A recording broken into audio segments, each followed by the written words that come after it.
Today we're joined by Megan Epler.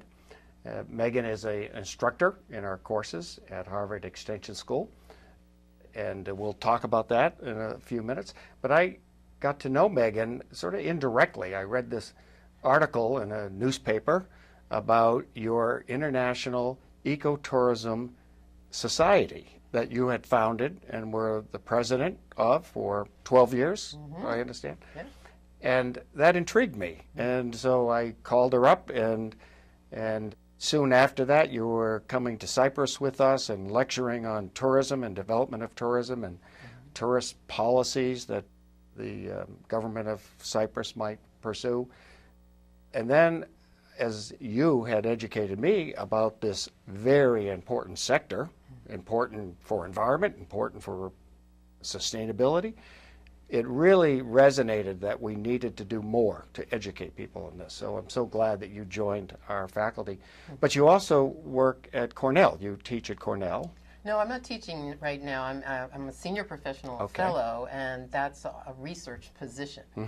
So we're actually launching a bunch of research initiatives there. So I think the important thing is we're seeing business side, the business sector in management and business schools paying attention to this issue. They are. More. This is a very good school in sustainable global enterprise. It's a center at their Johnson Center for Management at Cornell.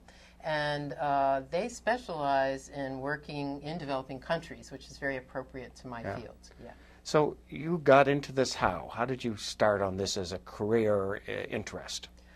Well, I was an environmental ecologist who worked at World Wildlife Fund at the time when biodiversity conservation and rainforest preservation were hitting the headlines. The Amazon was going to burn down, and there was a lot of concern about rapid disappearance of our ecosystems. And a lot of the thinkers there were my mentors, and they were looking for some big solutions that had to do with economic development. And so I decided, just on my own really, to pursue tourism and research that and understand it more, and that resulted in making a film about it for the National Audubon Society, which was broadcast on PBS in 1991.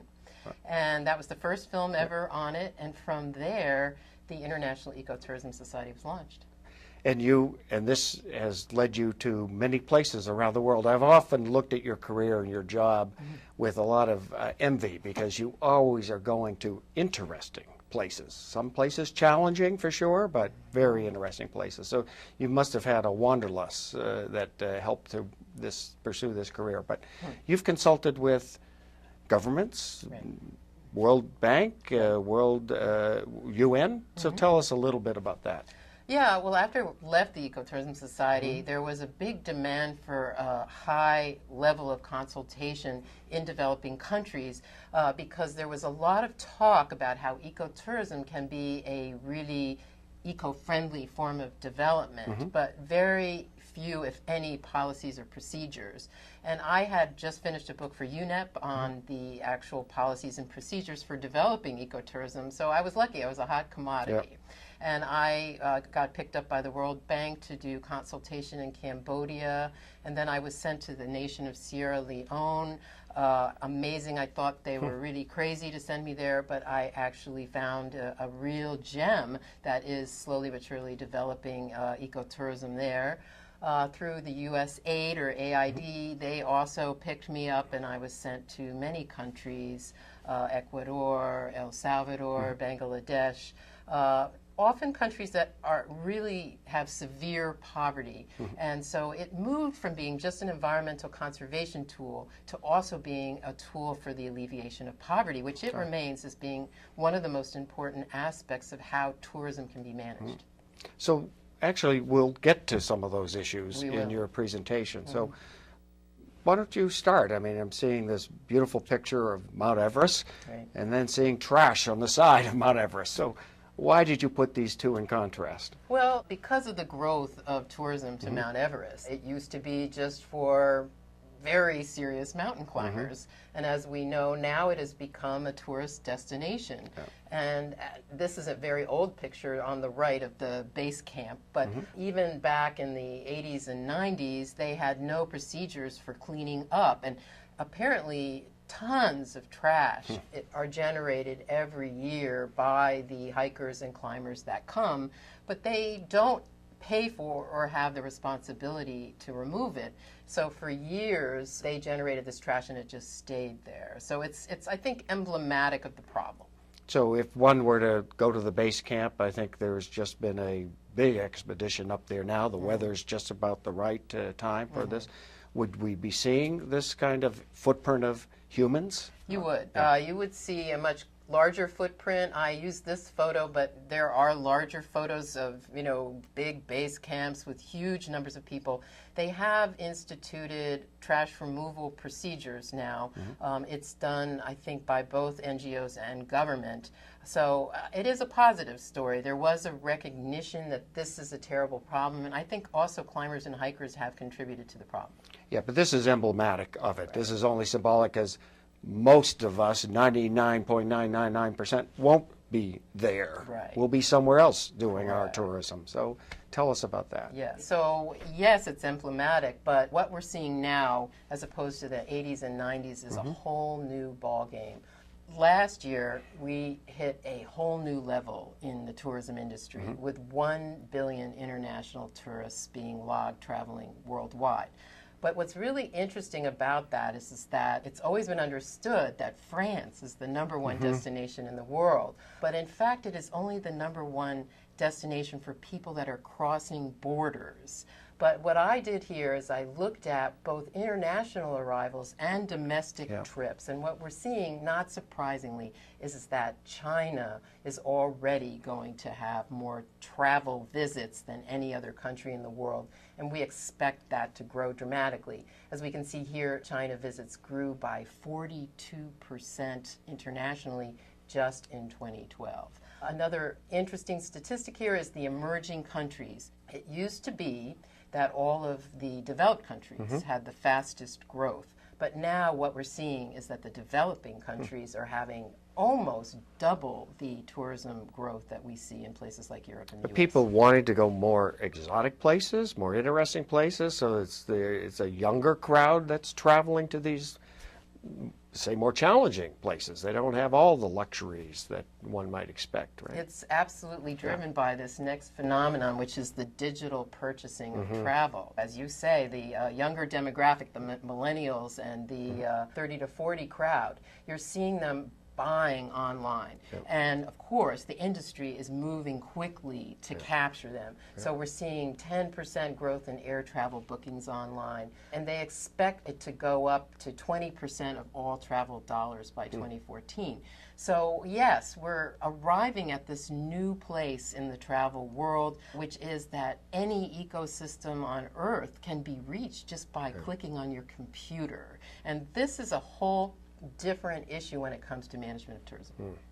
I think the way the product, whether it's the resort or the location, is presented now is so advanced with 360 surveillance of the room or of the patio or of the beach or something like this. It really, I see why this is such an appealing way to book your travel. Right, and it's not one industry. I think it's so important. Now, we think of the travel industry as being an industry, but unlike, say, textiles, which would be a timely thing to bring up, right now you had this major disaster in Bangladesh, and all of the companies that purchase from them hopefully will line up and do the right thing by way of creating more safety standards.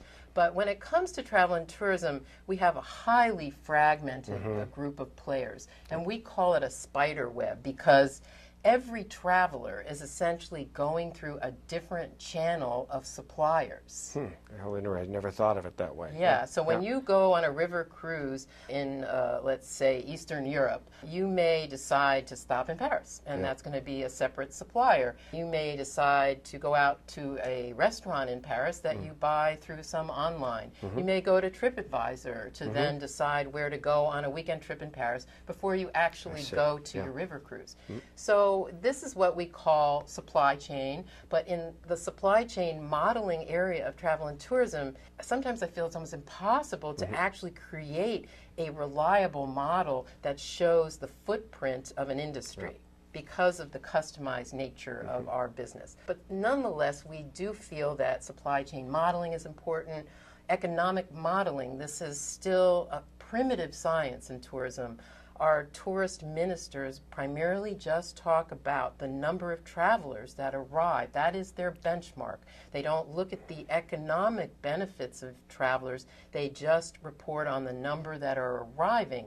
So you can imagine how that can start to drive a lot of mistaken decision making. But is there good accounting? I imagine it varies over the world, but of how many dollars or how much money a tourist of a certain class is going to spend in country or on the cruise? Or there is good accounting, Yeah. but it's on the revenue side. I see. There is no accounting of what is the cost to the destination to manage those, because that is found in other industries or other parts of the governmental structure, such as the environmental ministry, and they may be managing that, but they're not looking at it on a balance sheet. I understand. Yeah. So then there's the competitiveness modeling too, because in the case of a study that I did in Belize with Cornell, actually, we worked with students to look at what's going to happen if they allow that Ambergris Caye, which is their #1 tourism destination, to grow to the point that it destroys their coral reef. That could happen. The #1 coral reef in the Caribbean is found in Belize in terms of its quality of diving experience, but they're not managing the landside facilities to actually protect that. So that's what competitiveness modeling could be. So all of these disciplines are amazingly diverse that students in our program here have to learn.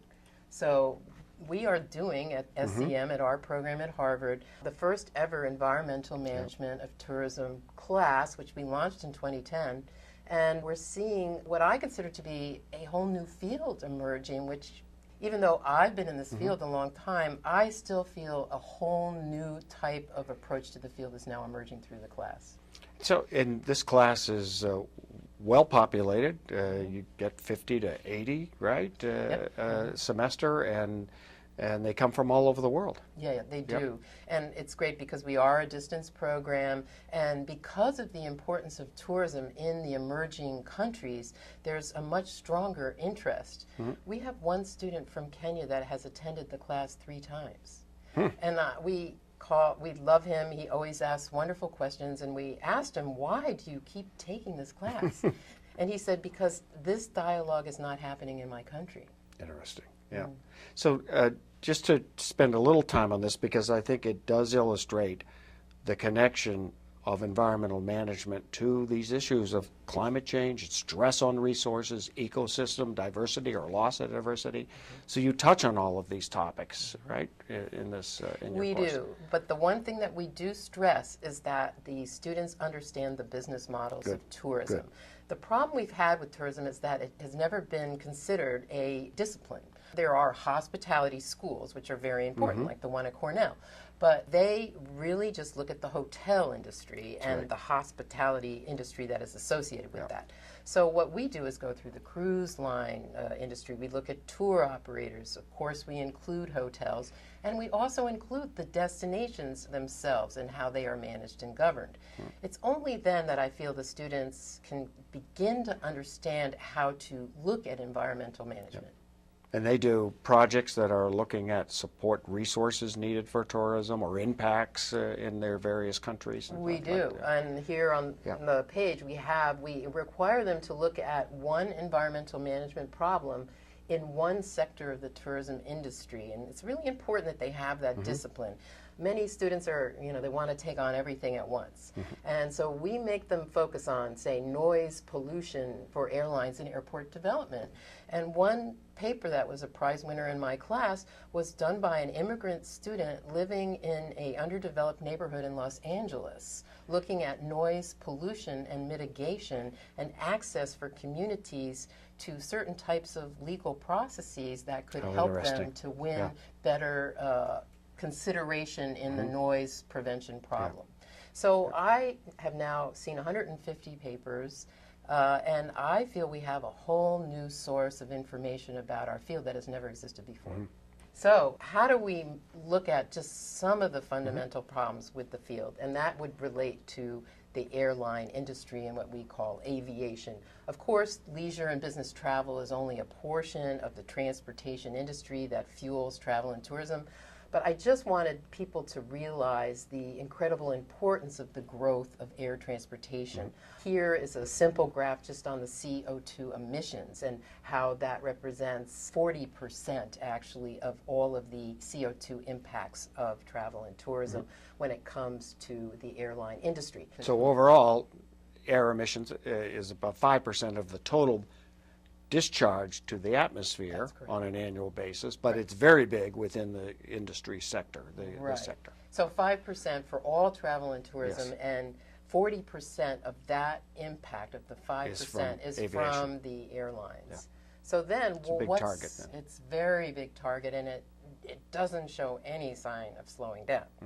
So this is the thing. We're now seeing tourist trips by air growing 180% in the next 20, 25 years. We're seeing the distances that people will go is so much farther. And of course, the rapid number of trips that people are taking.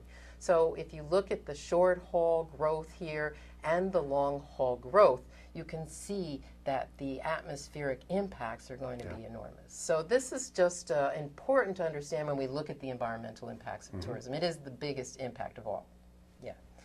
So, but if you look at the recipient nations and what they're dealing with, because every day now they're seeing more and more travelers, how are they responding to that challenge?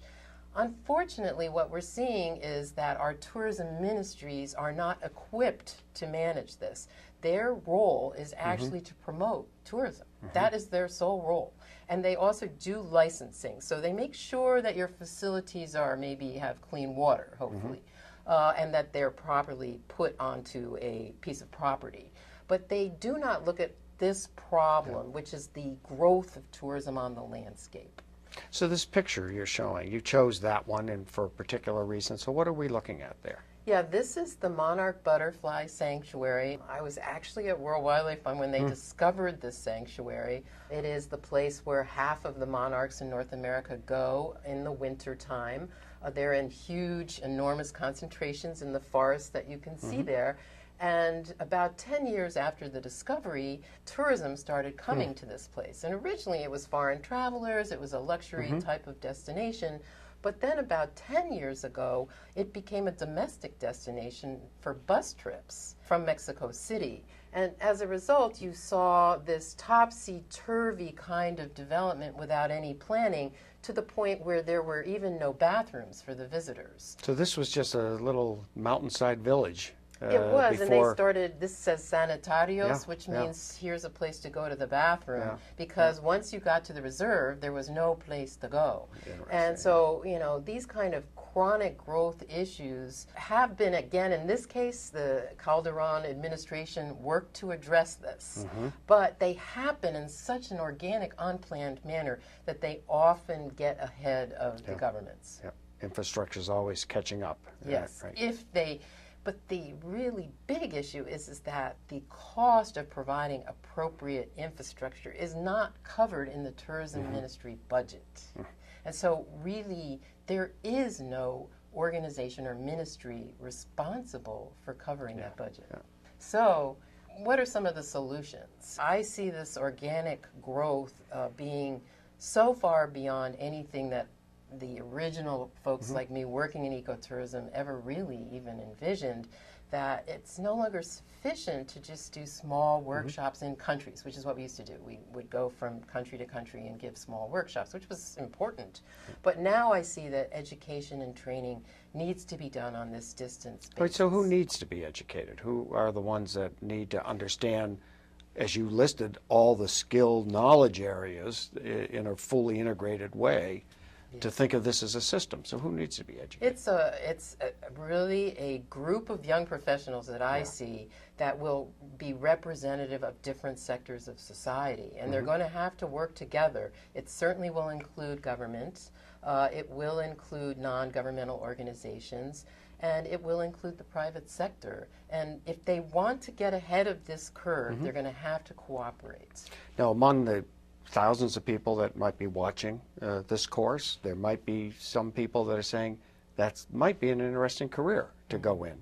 So speak to them. What advice would you tell them and to get themselves prepared?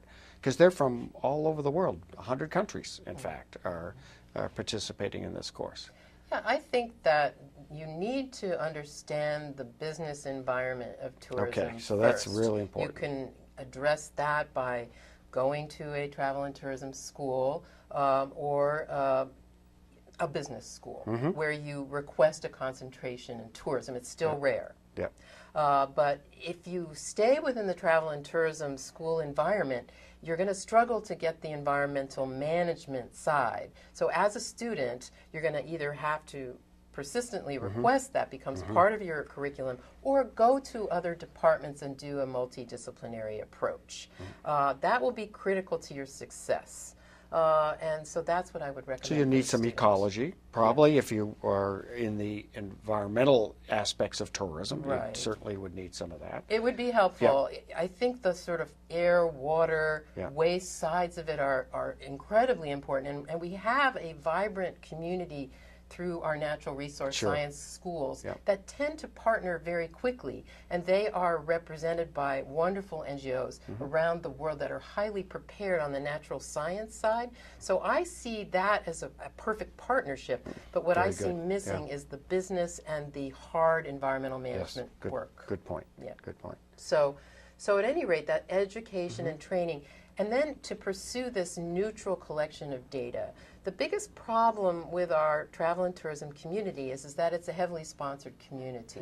Business sponsors research, and as a result, frequently research is mainly in marketing. How do you improve the marketing environment of business?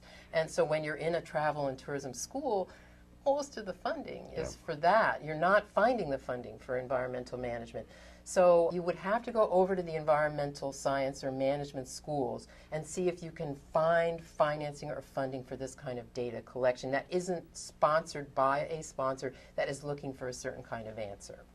And then on the accountability of governments, it's the biggest issue. I believe government schools need to attack this. It is a conflict of interest in their own governmental scenario. In what sense? Give me an example of that. Okay. Well, if you're a minister of tourism or a head of a tourism board, you essentially are paid to just provide a growth environment. And so you actually cannot advocate any kind of solutions to growth. It's, I don't know, maybe conflict of interest, is that the correct term? Well, it's conflicting goals, I guess. Yes, right. So you're being valued and judged on getting people in the country to spend money, right? And so that is a growth model. Right, and then the other thing that they do, of course, is act as ambassadors for other industries, because if your travel and tourism industry is doing well, then other industries will come too. So, but essentially it's a growth model, and there is no opportunity for these ministers to even advocate any kind of even sane discussion about how to manage growth. So, but there are some places, and I'll submit to you whether Galapagos is a good example where it is managed, I think, right? In terms of where people can go, how many can go, under some watchful organization. It's a park, yes. Okay. So that's the environment that I worked in for so many years, was the natural resources community, the park managers, and they indeed can set limits to visitors when they are protected areas. So that is the one place on the planet where you can actually solve problems by way of limits to growth, because there is an authority that is looking very closely at the problem. But that's a small percentage of tourist destinations. Oh, it's right? like less than 5%. Right. So it would be a very small. They think that ecotourism is about 5% of the total global travel community, which is a very large percentage. But that's still 95% of your tourists are largely not going to parks, or that is certainly not their number one place to go. So, for example, Costa Rica has always been so famous for their tourism to parks, and they manage that very well. But at the same time, in Guanacaste, which is in their northwest area, they have now allowed some of the fastest growth of tourism in all of Central America without proper land use planning, water management, or sewage treatment. So this is the problem, and what I've suddenly seen it go from black to white in my own mind. We've always supported Costa Rica as an ecotourism destination, but in fact, we're not managing half of the problem. So, well, these other points, do we need systems? Do we need tools? Do we need measurements? What else is on your list of solutions? well, we have to get outside the protected areas. That's the only place we're measuring. So in terms of monitoring and growth, we now have to look at the rest of the planet, which is, of course, a very daunting task. I feel sometimes a little overwhelmed, actually, by the task, because there are very few accepted systems to do this. But we can, of course, import systems that have been used by other entities, types of growth or ISO management type systems. Within industry, we look at GRI, so that we can have these kinds of international reporting systems that allow destinations and industry to start looking at how they're managing their growth. Now, one of our students is with TripAdvisor, sustainability person for TripAdvisor. Right. Do you know what she's working on, and whether this will be an important change in people's understanding, perception, protection? I think because she's working in the digital purchasing area, which is so hot with that certain young segment, that it'll be very important. It won't change how industry essentially manages itself. I think it will change how the customer perceives what they need to purchase. I think it will still be a small solution to a big problem. So, and what is it exactly that will be available to customers? It's a self-assessment checklist for hotels that want to be rated as green in TripAdvisor. Okay. So it's like similar other types of international reporting systems, but it's doing it through a digital purchasing platform. And there's accountability because people go to those places, so And there's they a feedback. see it. Yes, It'll more be than if ISO. It'll be an interesting sociological experiment It's a to very watch how this important develops. step in raising awareness. Yeah. Yes. So the empowerment of civil society, I think, is one of our most important goals. When we did the project in Belize, what we found was that most of the civilians living on an island like Ambergris Caye were more than aware of the problem. And they were looking Local wisdom. they were looking for ways to report back. And so, as opposed to a commercial platform, we need civil society platforms where they can use these platforms to report to their own government and use crowdsourced data, whatever they can do to gather their own data, which they frequently do have, in order to show their government that a new way of decision making is required.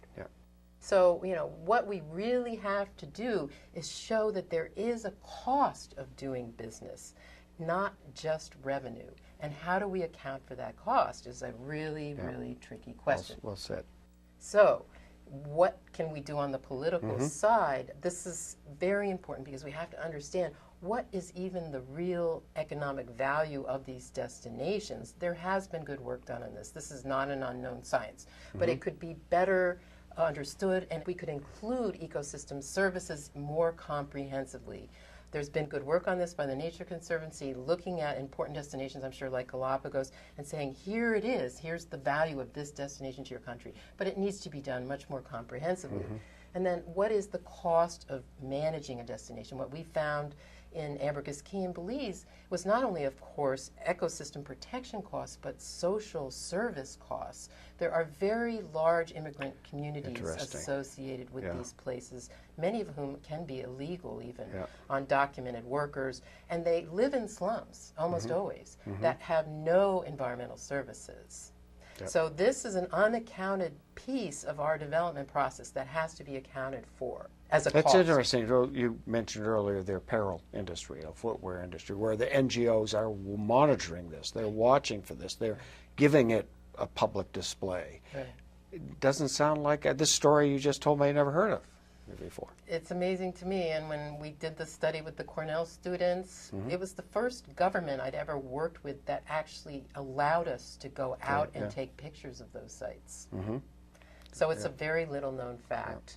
And then, of course, the cost evaluation of air, water, waste treatment. Cancun is a famous case study. They built that entire peninsula without accounting for sewage or waste treatment. And so they had to put in those costs later on. Waste treatment, solid waste treatment is still not properly handled, despite the volume of tourism there. And imagine how much revenue is associated with a place. It's just the cost of doing business. It's not accounted for. And then, of course, the ultimate then is looking at the spreadsheet. What is the cost-benefit analysis? How much should you spend so that you see this incredible economic benefit? There's no problem, actually. The benefit will be enormous. It will not be a problem. So now I see why you have emphasized understanding and being trained in financial tools is important to this. Yes. So the ultimate way that I myself personally have thought to promote this kind of thinking is through a new course. It's a great venue where I work here. I love it. I love the students. I'm so happy. So I promoted this new course, International Development of Sustainable Economies. And I decided that I couldn't just look at tourism. And the reason for that is that tourism is not taken seriously enough by any government or any development agency in the world to get their attention. So we have included some other fundamental economic development strategies in there, which are fisheries, forestry, and agriculture. They're all natural resource based, and the reason for that is because I'm a natural resources person, but also because they are the actual way that the poor people in the world actually survive.